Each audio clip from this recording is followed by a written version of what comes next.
Good afternoon, ladies and gentlemen. Welcome to the Launchpad Associate Level 1 workshop. Very excited to have Paul Sumagaysay of Admiral Baker down in San Diego on the Launchpad webcast today, covering rules of golf. Paul, good afternoon. Thanks for being here this afternoon. How are you? Oh, I'm doing great. Thank you for inviting me. This is an awesome experience. I'm really looking forward to it. Very excited to be here today. So thank you. Fantastic. Well, this is the second week of the Spring Launchpad series. Take it away. It's all yours. Let's get into the rules of golf. Okay. Very good. Again, my name is Paul Sumagaysay. I'm one of the assistant professionals over at Admiral Baker Golf Course, which is down here in San Diego, over by Mission Valley. I've actually been only a member for only 4 months. So I got my membership November 20th or November 2020. So and I did what's the PGM 3.0 program in about 2.5 years. And as a matter of fact, Tom Son was one of my mentors. He was one of the guys that kind of pulled me into becoming a PGA member. So he's the one that talked me into taking the PAT. And so I just kind of, followed his footsteps. And he was basically, he paved the way for me, This is actually my second career. I served 23 years in the Navy. I was a Navy commander, officer, so as an 05, so I did that. And I retired in 2017. So directly after I went into the golf program, the Golf Academy of America, that's where I met Tom. And then thereafter, I got hired over at Admiral Baker and then started the PGA program. So it's been a fun experience. I went to my first level. I went to Florida. Second level, went to Florida. The third level, I did it online. So that was a little bit more of a kind of a challenge, but it actually kind of worked out. And then I took the test. The first two, I took it at the test center. The last one, I took it online. So that was really challenging. So you got to make sure you have the right setup with your computers and all that when you're taking the test. So that's super duper important. Okay, let's go ahead and move forward. Again, my name is Paul Sumagaysay. They call me Paul Suma or Samurai Guy, whichever is easiest for you guys. So here we go. Rules of golf. This is the agenda. So I'll talk a little bit about the rules of golf history. References is super important to understand and to have the references there at your club. Now, I'm going to go over a little bit about the basic expectation for the PGA associate about the rules. I think this is important because you have to know kind of where you stand, who is the subject matter expert at your club, and if there's a question, hopefully there's not a delay. You'll be able to answer your members, whoever has questions, and making sure that the right people are in place to be able to answer that. I'll touch base a little bit about the PGM 3.0 level 1 module requirements for rules. It's very simple. Should take about a couple hours for you to put together from start to finish. And then I've got a couple of scenario discussions. The Patrick Reed case that happened about a month ago here at Torrey Pines, and also another scenario discussion that I had over at my club about the hole-in-one COVID hole situation. So that's going to be kind of fun. And then what's really helpful is to make sure that everyone, whether it's in your shop or all your PGA members have the Usga Rules App in whether it's your cell phone, your whatever tablet that you use at work, or even your work station computer. So that's super important to make sure that you have that if you don't already have the rules hard copy. So I recommend both. And then additional guidance for the PGA associate. Okay. The rules of golf, the history. I'm not going to get into kind of each of the 13 original rules, but what was the actual catalyst that behind the rules of golf? Well, competition in 1744, specifically at the golf at Links of Lake, and basically the members persuaded the city of Edinburgh to hold a tournament together, and so it's all about the prize, the silver club. Well, in order to have a tournament, you have to have rules, and that's where it originated from. So it was basically a decade before the R&A was established in 54. So in 1744, 10 years before the 13 rules were established. And as an example, here's one rule that's very interesting. If your ball is stopped by any person, horse, dog, or anything else, the ball must be played as it lies. So that's one of the rules. You guys remember Happy Gilmore, the Mr. Larson, the 7'2" guy? No, it didn't originate from him about the ball lies. It originated from the original 13 rules in 1744. And today there's two governing bodies, right? The R&A, which is in St. Andrews, established in 1754, and the USGA. And anyone can submit the rules, and once reviewed and approved by both sides, then it's now taken in effect, usually around 4 years. And I thought I heard something that there's some changes for next year about amateur status. So basically growing the game even more to be able to allow amateurs to be able to get more prizes, to not endanger their amateur status. So that's kind of, there's some changes. This rules of golf is a living creature. It's evolving every couple of years, so adjust to it. Here's the reference. You should have the copy of the 2019. You know, there's several books, but there's the official rules guide. You remember a few years ago, it was the 2016-2017 rules. That was about, and that with the rules decision book, which is about 600 pages.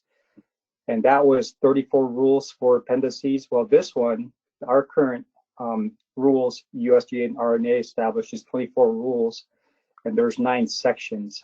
So it's a lot, obviously it's a lot more user-friendly.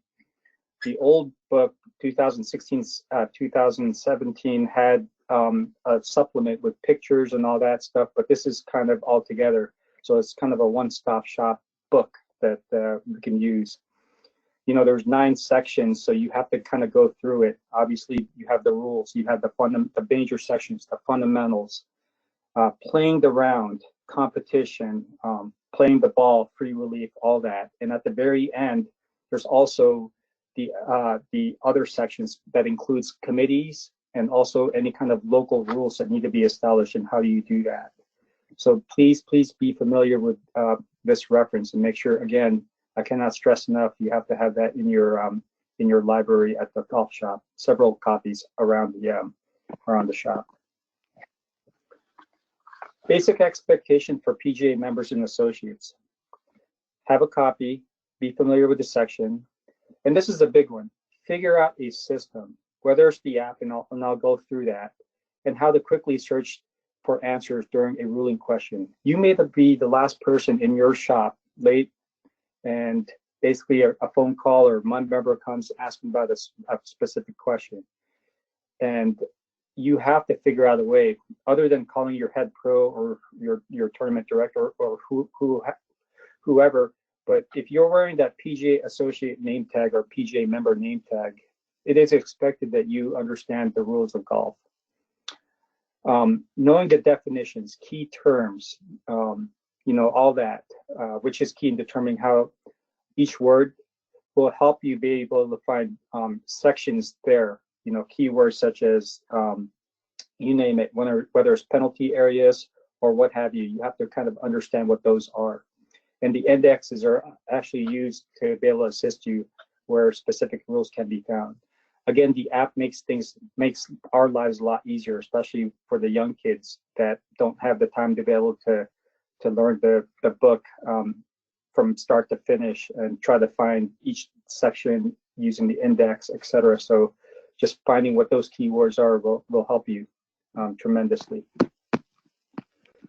Okay, the PGM 3.0 level 1 module requirements. If you have access to the module already, I would highly recommend to go ahead and do this because it's not that difficult and you don't need to. I mean, you could go if you're waiting to go to PGM level 1 seminar, and I know there's one happening this week because one of our PGA associates is attending that this week. he was able to, I talked to him about this. It's like, hey, you can actually do this. So basically, there's the rubric on your right-hand side, which is the standard, but there's two parts to it. Number one is basically a tutorial video set up. You have to have a YouTube account.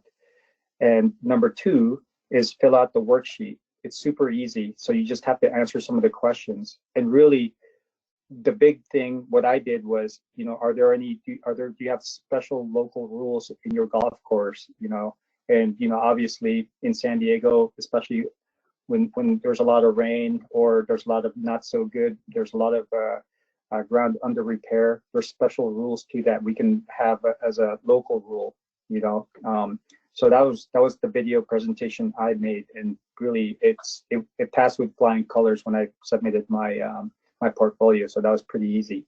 So I would recommend getting ahead and go ahead and do this. And again, it should take only a couple hours, and you should get it done. All you need is your cell phone camera and answer a spreadsheet, and you're good to go.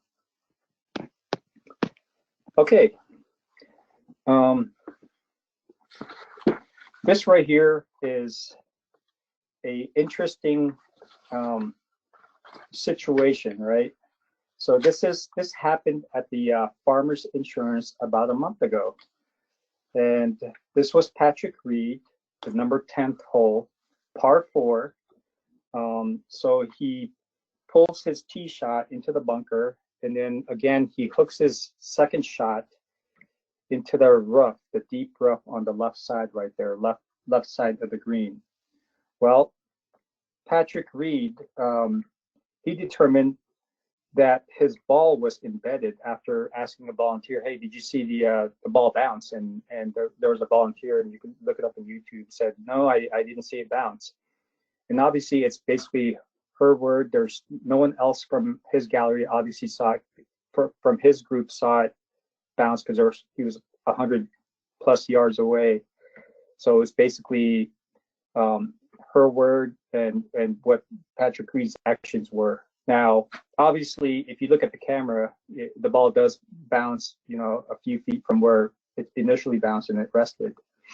So in this case, Patrick Reed determined that his ball was embedded, and as he's looking down, obviously there's several different camera angles.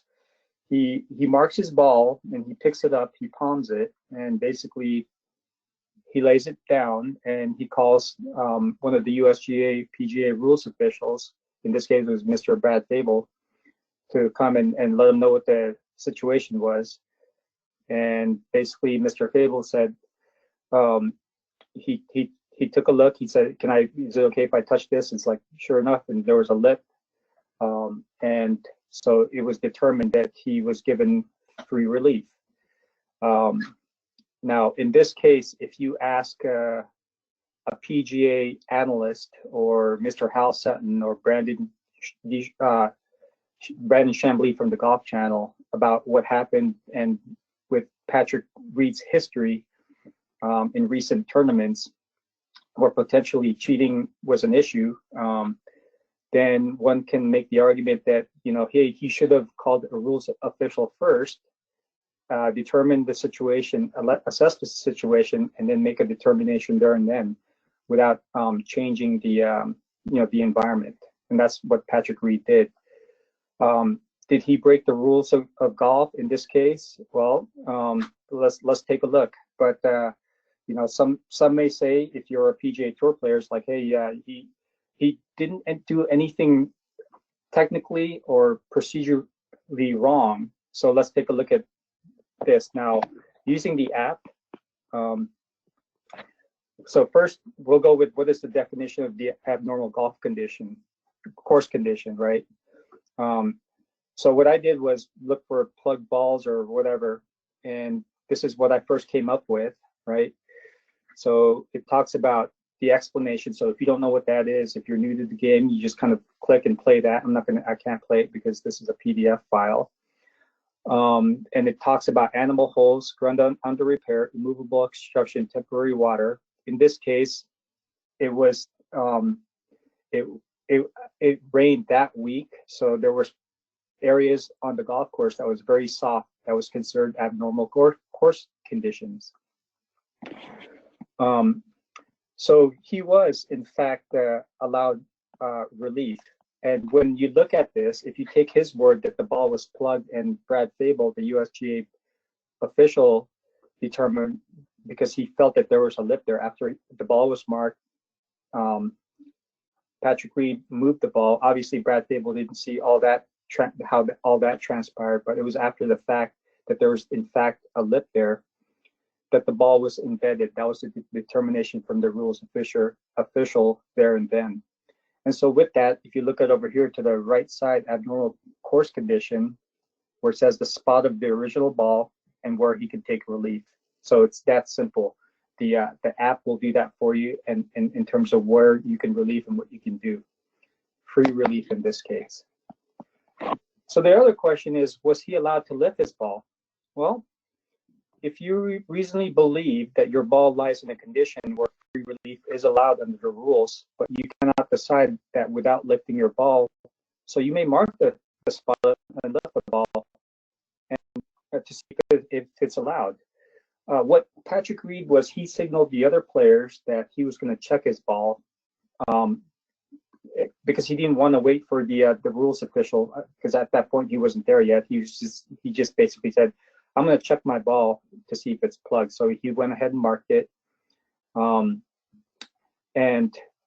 so he didn't do anything wrong, because he was just checking to see if his ball was plugged. Now, in this case, he was one of the leaders. So the question is, should he have waited? Really, the big question is, should he have waited under the circumstance of being one of the leaders? He was, and with his history, should he have waited? Now, again, there's a lot of argument that he should have waited, because obviously there's always going to be this when the environment changes and there's no one else except for him and potentially his caddy there to see what was happening. So that's the actual scenario of what happened with Patrick Reed at Torrey Pines. So going through again, so the condition, basically, the situation, abnormal ground condition, plugged ball, and was he allowed to lift his ball? So kind of going through that process. Okay, so scenario number 2. This is a really interesting one.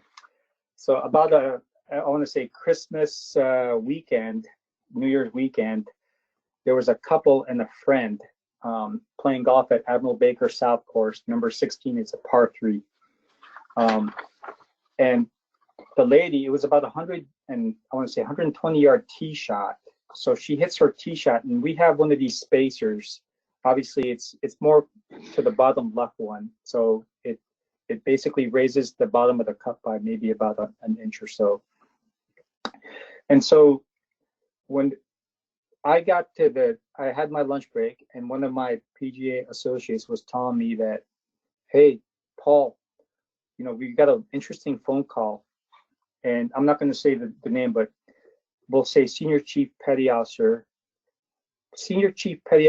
lawyer and his wife said that she hit a ball, her tee shot, it bounced into the hole, and it bounced out.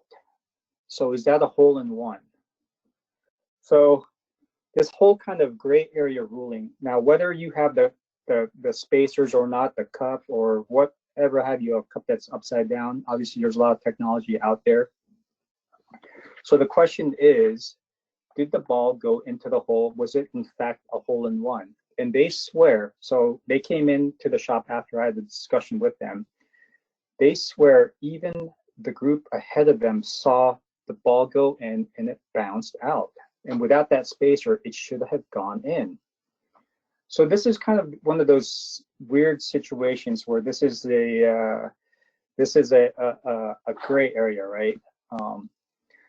And in this case, this was just an open play. This is not a tournament. This is just kind of a fun little event. It was a Sunday. But mind you, if this was the PGA Tour, if this was a sanctioned event from the USGA, or even our men's club local here, they have specific rules for that this is in fact not going going to be a hole in one, and that wherever the ball rests, where it ends up is where it is. If it's in the hole, then it's a hole in one. If it's not in the hole, so it's basically black and white. But in this case, I had to kind of, okay, go through the rules. Is obviously there's nothing there. But what I found out, and this is where kind of you can be creative, you can contact the USGA, but this is something that Mr. or actually senior chief petty officer lawyer forwarded to me and said, hey, Paul, take a look at this. And it's a guidance in applying and posting scores for handicap purposes for our situation here with the COVID-19 pandemic, specifically with the spacers. So here, let me read this to you. Here's a scenario. My ball went into the hole, but due to the foam insert, it bounced out. How do I record my score for handicap purposes?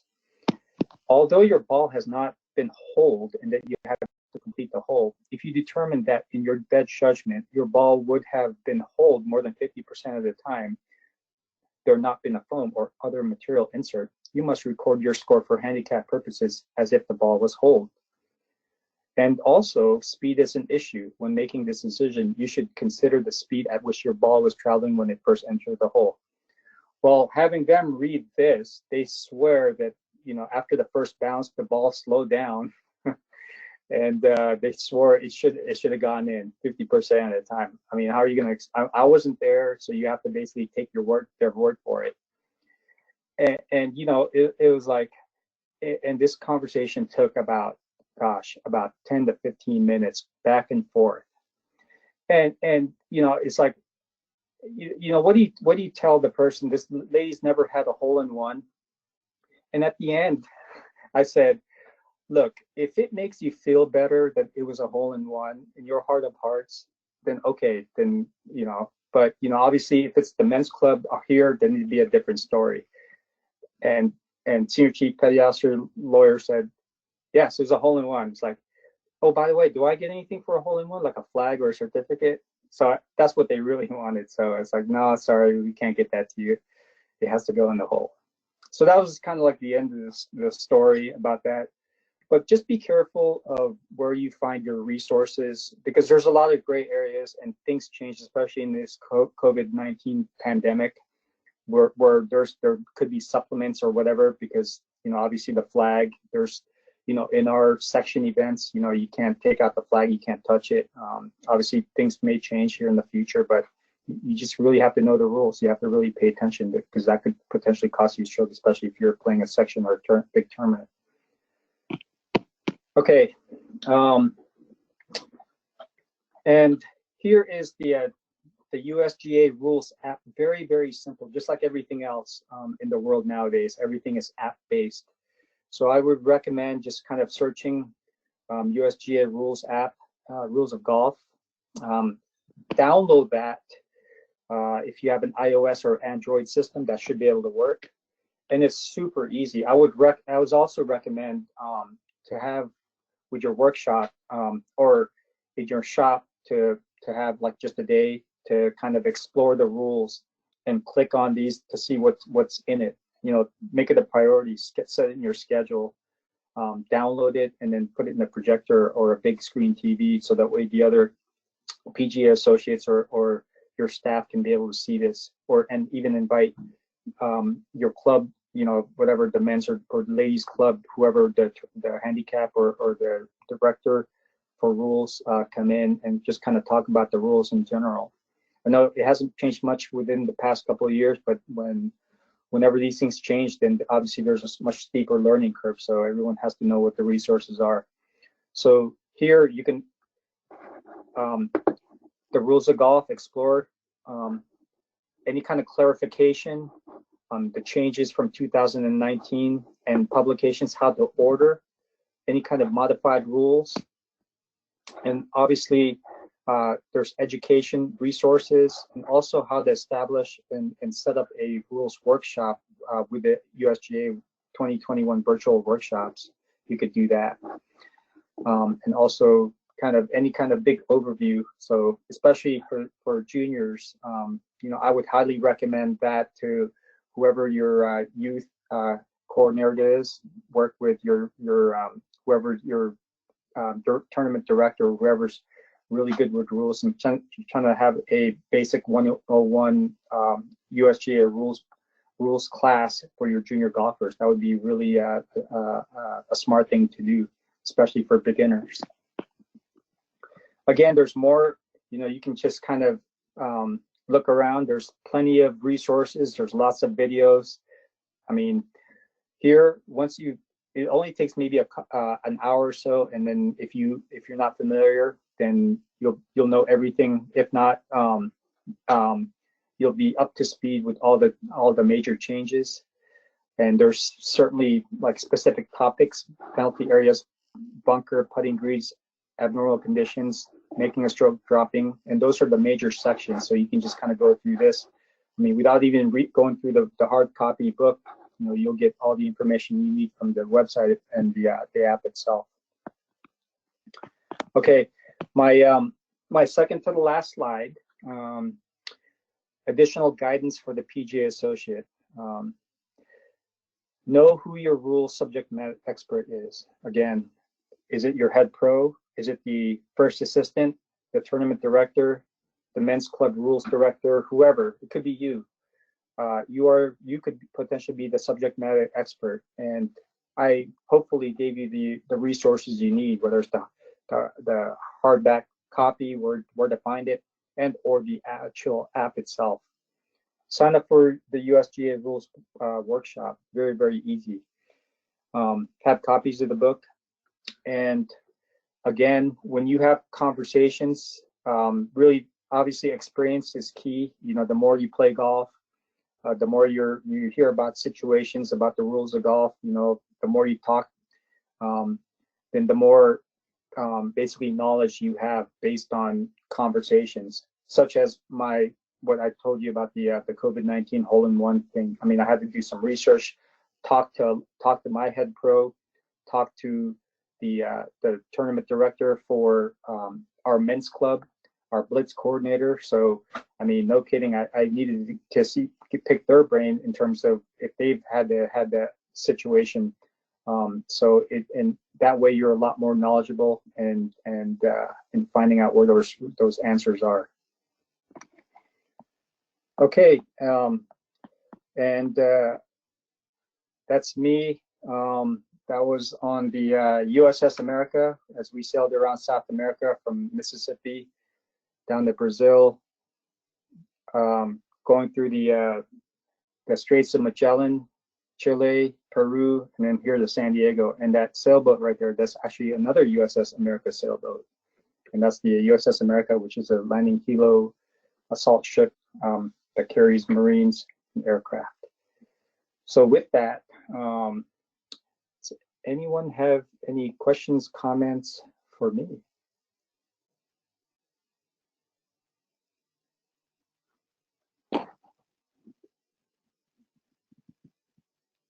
Hello, John.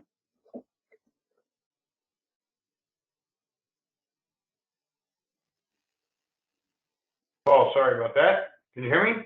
Yes, I can, sir. Now, yes, several questions have come in. First, can you back it up to where you were talking about the ball and the foam insert? What exactly is there a spec for how deep the ball should get? There's a rumor going around my club that if the top of the ball is not over the surface of the green, then it's too high up and unfair. That is a tremendous. That's a great question. Again, this is that weird gray area ruling. There wasn't in the very beginning. You remember? I think it was, I want to say, Jordan Spieth, right? And there was not necessarily a cup. It was just basically if you touched it, it was a hole. It's in the hole. But that was basically early last year when we didn't have any. We had these restrictions about not pulling the cup and not and raising the cup altogether so the ball doesn't go in. But today, the ball can literally kind of sink in to a point where you can grab it without touching the flag or the cup. Just grab your ball deep enough. So I don't think there's there could be a standard, but I'm not aware of any standard, John. Now, if anyone has heard anything, I certainly haven't seen it. So I guess that's my answer to that. And you didn't touch on rakes. Yes. So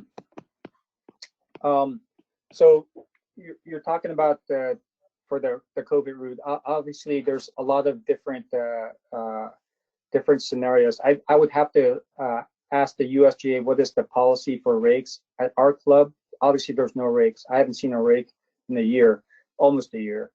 So in our section, right, our SCPGA section, if the ball is in the bunker, right, you can move it. I believe it's within a scorecard, right, and leave it in the bunker, right? Especially if it's in the footprint, yeah, you got to kind of move that. In our men's club, it's the same way as well. But obviously, in some other, it's basically whatever it really depends on the local rules. So that's gonna change depending on what your club has dictated. Yeah, the rake rule is, my understanding is that basically it's a local rule for whatever the tournament committee has established, whether that's in writing or what have you. But yeah, obviously it's the whole kind of COVID mitigation thing. I've also heard that there's certain clubs that will have a rake in their group, right? So they can kind of carry that and then rake the bunkers after they use it. In that case, then you would have to play the ball as it lies inside the bunker. So again, it all differs based on the local rules. Now, all the attendees on this afternoon's Launchpad, feel free to utilize the question box on your control panel. If you have any rules, scenarios, or questions for Paul pertaining to the work experience activities, feel free to shoot.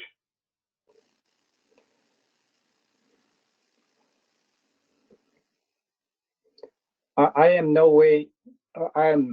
not a rules expert whatsoever, but understanding and finding the resources really makes you a little bit smarter. Obviously, you have to kind of do your homework ahead of time, but again, I'm not a rules expert. I played a lot of golf, but just knowing how to find your answers is really kind of the key to this, because the rules are going to change over and over again. Certainly.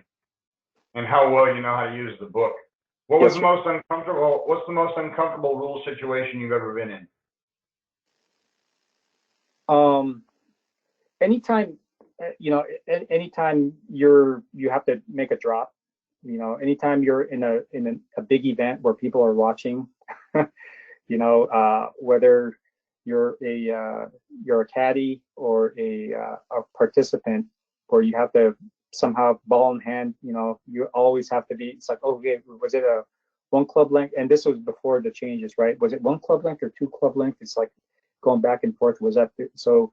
Anytime you're dropping a ball, that's always kind of a question, and really all it takes is one little kind of thing. In Patrick Reed's case, that was really a kind of a dicey situation.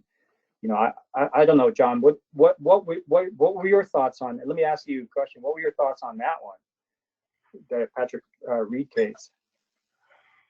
Well, I think he was definitely suspect that he didn't call in a rules official before he put his hands on the ball. Yeah.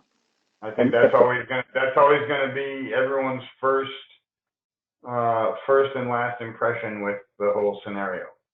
If there's ever any doubt, or if there's a legitimate concern about the way your ball's sitting, and if you get relief, if you've got the best intentions, you're going to do everything you can to get someone to come look at that before you touch it. The last thing you're going to do is touch it without a green light. So. I couldn't agree more. The first time I saw that, I was like, what is he doing? And the fact that he was palming his ball instead of, usually you're doing this, right? And you're showing everyone that you're not doing anything crazy with it.